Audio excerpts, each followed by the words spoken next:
Hello and welcome to Pathik Lockdown video series part 2. Welcome to episode number 11, the penultimate episode of this series. The topic today is how to build your own army. Can you really build your own army? Sounds pretty ridiculous, right? Only kings had armies, countries have armies, we have security guards. So how do you build an army? Well, that's what we are going to delve in today's video. But before we proceed, if you have still not subscribed for our channel, please go ahead and do so. Also hit the bell icon so that you get a notification whenever a new video is released. And if you like the video, don't be stingy, hit the like button and share it with as many of your friends and folks as possible so that this knowledge reaches them. In case you have missed the previous videos, go on the top left card, click there, you will get the links for the previous videos, and of course there is also playlist. You can go there and find the links for the previous videos at there as well. Well, coming back to how can you build your own army, let's start with the basics. What is an army? The dictionary says an army is a group of soldiers which have been brought together with military training to defend yourself from enemy forces. So kings had armies, and there's another meaning of army which says when a group of people come together for a common cause, even that is an army. Now before we move further, let me also touch upon one more word, because with army comes authority. You need authority. So what is authority? Authority means the ability to give orders, to get others do, make them obey what you say. So that's what authority is. Now there are three types of authority that we are looking at, and in the initial stages when kings used to have their own armies, they used to use what I call as the brute authority. Use of aggression, use of violence, survival of the fittest. One who was most powerful in terms of aggression and violence, he was able to instill fear in the minds of others. So fear was the main tool which was used to build armies. Then of course as times evolved, we had democracy where any person has the right to rule as long as he's popular and he's being elected by other people, and that's when you get something called political authority, when you get the position, and for which the main tool used was manipulation. You can't survive in politics without manipulation. But my dear friends, we are not talking about these two authorities. When we are talking about building a personal army, we are talking about a third kind of authority where you don't use aggression, you don't use physical power, you don't use manipulation, and that is called moral authority. Now, how do I describe moral authority? When somebody respects you because you win that person's trust, believes in you, and is ready to do anything just to keep up your word, that is called moral authority. There is no use of force. It comes from within your heart, where your heart becomes the advocate for the opposite person. I would like to give you an example of moral authority, and that is the best I can give, and that is of Mahatma Gandhi. If you have not seen the movie Gandhi, I would seriously advocate that you should go and see it. It's a good movie. And in the first scene where Mahatma Gandhi is assassinated, and after that starts his funeral procession, the commentator uses certain words to describe Mahatma Gandhi, and I think that is the most apt description of what moral authority means. I'm going to read it out for you so that you can get an idea of what I am trying to convey to you. So here it goes. It says, "The object of this massive tribune died as he always lived, a private man without wealth, without property, without official title or others. Mahatma Gandhi is not the commander of armies, nor a ruler of vast lands. He could not boast of any scientific achievement or artistic gifts. Yet men, governments and dignitaries from all over the world have joined hands to pay homage to this brown man in the loincloth who led his country to freedom. In the words of General George C. Marshall, the American Secretary of State, Mahatma Gandhi has become spokesman for the conscience of all mankind. He was a man who made humility and simple truth more powerful than empires." Albert Einstein added that generations to come will scarce believe that such one as this ever in flesh and blood walked upon this earth. So this is how you can get moral authority, and by which you can build your own army. Now there are 4 steps involved in the process. Step number 1, very simple, find a cause. In other words, find the purpose of your life. Well, we have done a full length video on this in this very series. In case you have missed it, you can go and find it and see it. But for now, to put it very simply, cause is nothing but finding a platform where you can display your character and make a contribution positively to the society. An actor needs a stage to act, a cricketer needs a playground to play in, So similarly, every person needs a platform by which he could express himself. He could show to the world who or she is. Now once you show to the world who you are, then either the world loves you, hates you, or is indifferent towards you. But if the world loves you, respects you, and you win the trust of the world, that's when you gain moral authority, and that's when you can build your own army. So find a cause. Now, if you don't have any cause, it's very simple. Whatever work you do for your livelihood, whether you're a peon, whether you're a manager, whether you're a professional, whether you're an actor, it doesn't really matter. Do that work with all genuineness and dedication, and that's your cause. So let me give you a wonderful example of how this works in practical life. And I'm going to draw inspiration from some of the role models for this topic who had their own armies, and one of them was my own dad. So my dad worked, he was a banker, and he worked in the Central Bank of India for most of his life.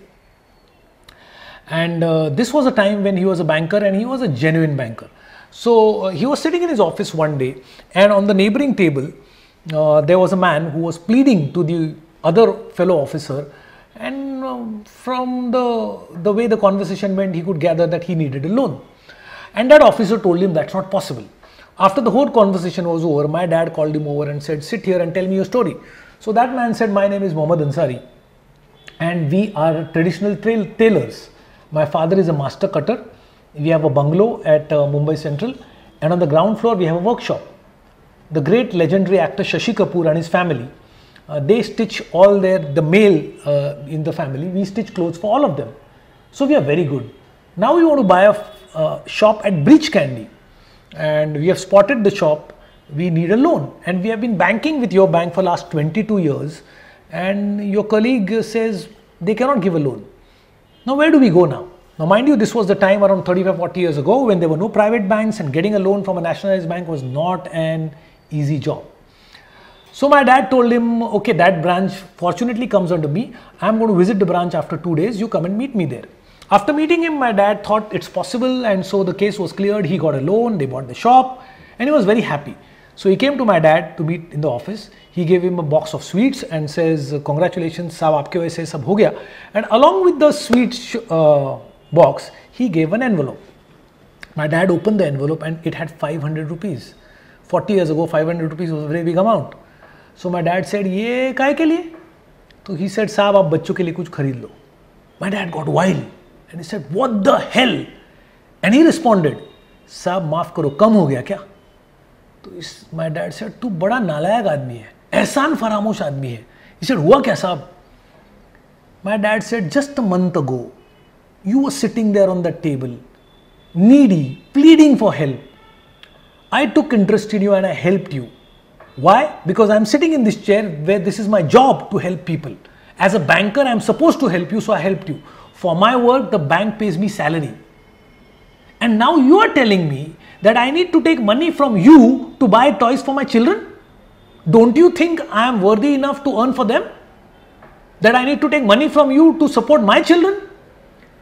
Look here, if you're trying to buy me, 500 rupees is a very small amount. You cannot buy me with 500 rupees. Even if you sell yourself and sell that whole property of yours, you still won't be able to buy me. That's my price. So just get lost and don't ever show me your face. That man was stunned. And he recollected himself and said, साहब माफ कर दो. But दुनिया ऐसे नहीं चलती है. ऐसा कोई करता है क्या? बिना मतलब किसी को बुलाता है और ऐसे ही मदद करता है और उससे कुछ एक्सपेक्ट नहीं करता है. मैंने सोचा आपको कुछ चाहिए होगा. मेरे को माफ कर दो साहब. आपने तो बड़े भाई की तरह मेरे को मदद की है. तो छोटा भाई समझ के माफ कर दो, लेकिन जब तक आप माफ नहीं करोगे मैं यहां से नहीं जाऊंगा. आपके जैसा आदमी मैंने देखा नहीं है. My dad said okay. Then we became friends, family friends. We used to meet.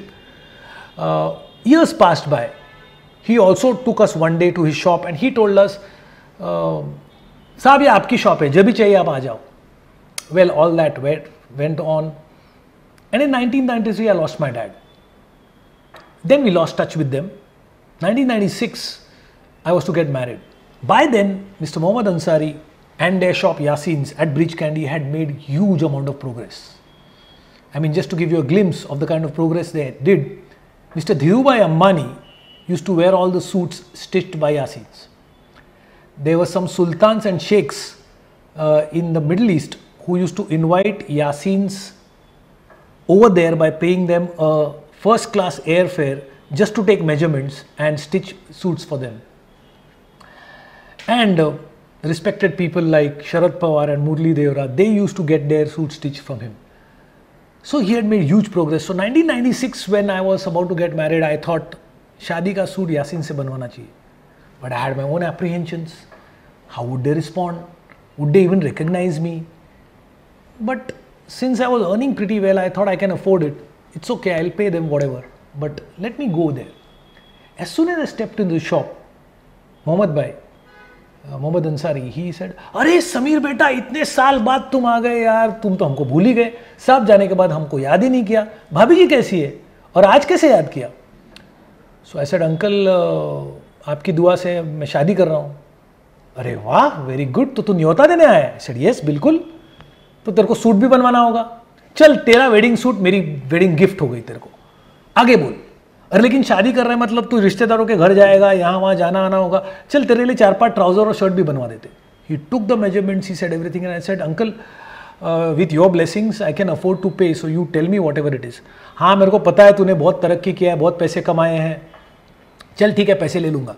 And for the whole thing he made the bill to be some 3,000 rupees, which was a very small amount. So I said, uncle 3,000 रुपया. He responds and says, ज़्यादा हो गया तो और कम कर देता हूँ.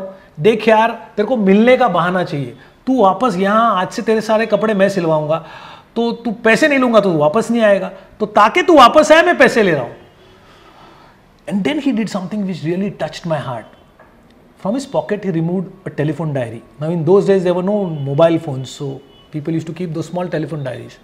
And from the telephone diary, he removed 4-5 visiting cards, and out of them, one card was of my dad.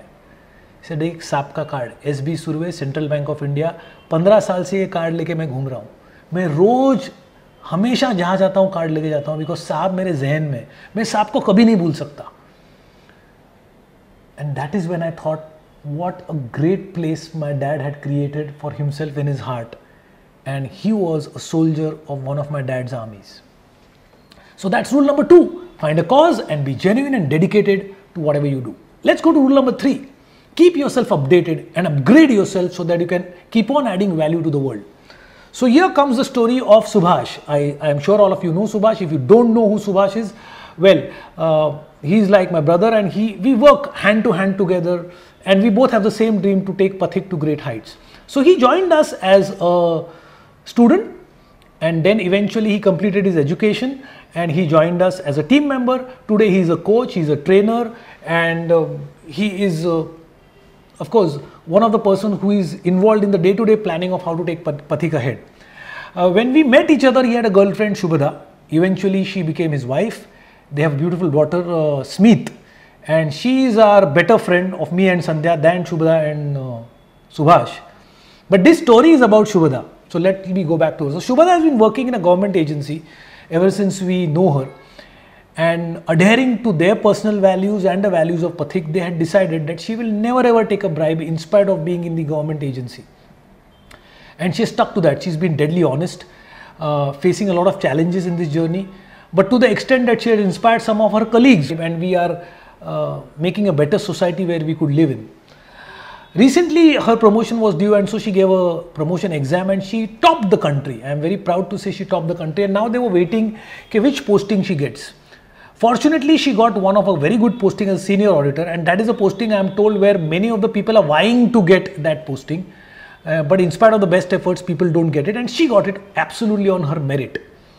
Now I know of people who work in a government agency and who just don't do any work. They just sign the muster and then they are free to do whatever they want to do. They take salary from our money, taxpayers' money, and they're just whiling away their time. Where here is a person who is not only working in a government agency, who is absolutely sincere, who doesn't take bribe, and she is upgrading her capacities to add value and thereby serving the country. So that's the third point. Then comes the fourth point.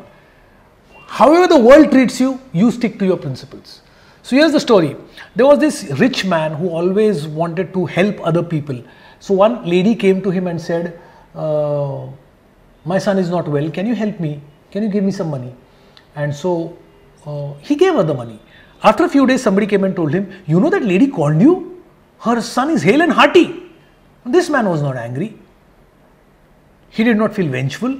In fact, he said, oh, he's healthy. Thank God. Last 2 days I was praying for his good health. I am so happy to know that he's healthy. Now, this is what it means. However the opposite person behaves, you believe in what you do and stick to it. Now, you follow these 4 points, I am sure you will be able to build your own army and create a place for yourselves. Now, here's the challenge. My trainer Apuresh Acharya, he gave a challenge to every one of us as participants, and he said, Samir, you want to be rich? It doesn't matter how much money you earn, but before you die, collect at least 50 true friends. 50 people who believe in your word just because the word has come from you, and they're ready to do it because they believe in you, they trust you, they respect you. If you can gather 50 such people before you die, you will be a rich man. And I am sure Apuresh has more than 50. My dad had more than 50. So to end, I am sharing one more story from my dad's life. And this happened just 2 weeks ago. So me, Sandhya and my son, all 4 of us had corona and we were quarantined at home. So I was working in the afternoon and I got a phone, and a person from the other end said, oh, Surve hai kya? So my dad had passed away in 1993 and most of the people knew. So I thought, who is this person who doesn't know about my dad's demise? So I said, aap kaun? Tu Surve ka beta hai kya? So I said, हाँ जी. हाँ, साहब किधर है? तो sir आप कौन बोल रहे हैं?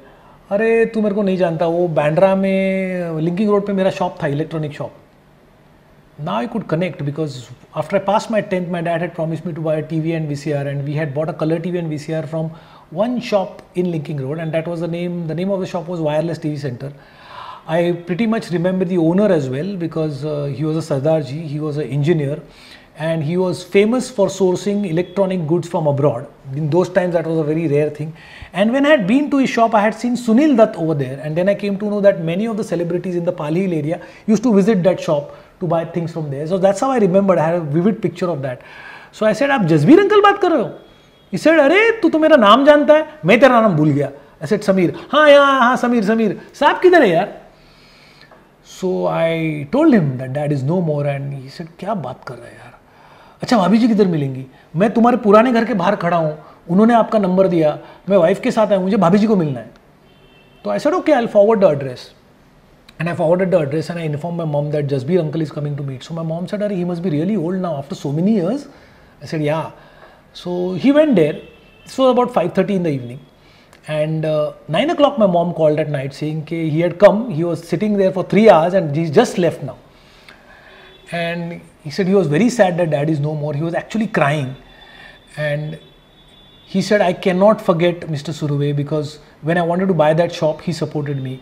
Then we had a huge bungalow, and I remember as a small child I had visited that on Santa Cruz. At Santa Cruz they had a big bungalow. So he said 2 of my brothers threw me out of the house, and then I was on my own. And that is the time again Mr. Surve helped me quite a lot. मेरी उंगली पकड़ के उन्होंने आगे लेके गए life में. गए हफ्ते साहब मेरे सपने में आए थे, and he was saying तू मेरे को भूल ही गया, तू मिलने भी नहीं आया, तो भाभी जी मैं आज मिलने आया और देखो साहब इस दुनिया में नहीं है. And he was crying profusely. And then he said हम वापस मिलेंगे, समीर सब संध्या सब क्वारंटाइन से बाहर आएंगे तो वापस मिलेंगे, खाना खाएंगे.